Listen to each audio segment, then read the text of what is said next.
करने को कहा था कि अखंड भारत ये रहना चाहिए।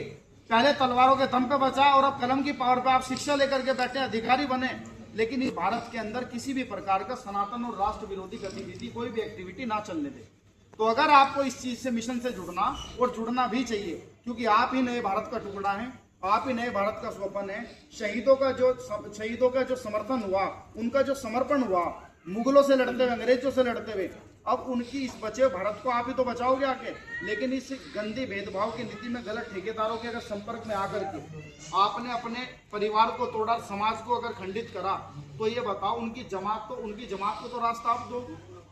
मैंने कहा अगर 10 आदमी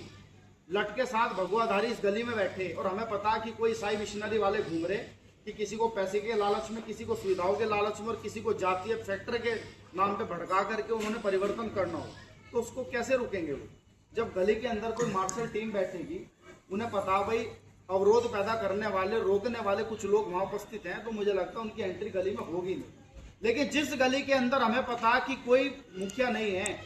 कि कोई बचाव सामग्री देने वाला नहीं है, या कोई संरक्षण इस गली का नहीं है, कोई सुरक्षा की दृष्टि इस गली की नहीं सोच रहा, तो वहां चिट्टा भी बिक जाएगा, नशा भी बिकेगा, सारे समाज के असामाजिक तत्व भी वहां काम करेंगे, उन्हें कोई रोकने वाला नहीं है। क्योंकि शासन हो या प्रशासन, ये मत समझ लेना कि कोई अफसर बन के सेक्टर 16 की चौकी का इंचार्ज आ गया या थाना 14 सेक्टर का आ गया या एसपी आ गया, तो वो आपकी बात को बहुत तरीके से समझ लेंगे। हर बात को सुनाना पड़ेगा, जैसे भगत सिंह ने असेंबली के अंदर बम फोड़ा। इस जिहाद से अगर आपको बचना, तो ये पहले दिमाग में बिठा लो कि हमें किसी भी ऐसे गलत संगठन को नहीं चुनना कि जो जाति के आधार पे भेदभाव प्रकट करेगा या आपके देवी देवताओं के विरुद्ध उनको गालियां देना सिखाता हो। भाई हम किसी को भी मानते होंगे, अगर मेरी आस्था किसी एक भगवान में है, किसी एक महापुरुष में है, तो मेरा दायित्व तो नहीं बनता कि मैं किसी का अपमान करूं या किसी को गाली दूं। हम किसी को, कोई महादेव को मानता होगा, कोई शेरावाली को मानता हो, कोई खाटू श्याम को मानता हो, कोई हनुमान जी को मानता हो, तो इसका अर्थ ये नहीं है कि हम किसी गलत संगति का हिस्सा बन करके,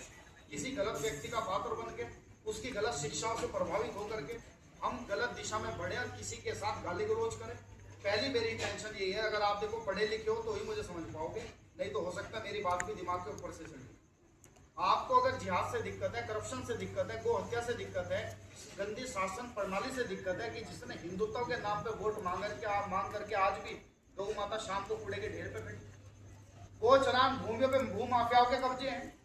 उनके ऊपर कब्जा नहीं छुड़वाती सरकार की भाई मेरी वोट बैंक खत्म हो जाएगी। जब आपको धर्म का बचाव ही नहीं करना, आपको देश के मूल निवासियों का बचाव नहीं करना, या गरीब, अब जैसे आपकी कॉलोनी है भाई, ये सब तो पता है, चाहे पार्षद बने, विधायक बने या सांसद बने, अगर नेतागिरी में आपने किसी को सदन तक भेजा तो कॉलोनिया गांव के दम पे गया आदमी, सेक्टर के आधार पर कभी कोई नेता नहीं चुना गया, क्योंकि वो लोग ना तो वोट डालते, बड़ी बड़ी कोठियों में दो पड़े। लेकिन अभी देखे ना, चुनाव का भी माहौल आ गया, और चुनाव के इस माहौल के अंदर वो बरसाती मेंढक आपको सब मिलेंगे कि जिसका कॉन्टैक्ट आपके हमसे 5 साल पहले हुआ होगा, पिछले चुनाव से पहले, चाहे विधानसभा का रहा हो या पार्षदी का रहा हो। तो इन बातों को आप कब समझोगे भाई? ये सारी चीजें हम अगर बड़ों पे सोच रहे कि भाई बड़े ही डिसाइड करेंगे, तो इस चीज का शोषण आपका कभी बंद नहीं होगा। बड़े क्या डिसाइड करेंगे? बड़े तो बोतल की दारू मांगते हैं, भाई इतना मुझे राशन चाहिए, इतना चाहिए, मैं इतनी वोट डलवा दूंगा। और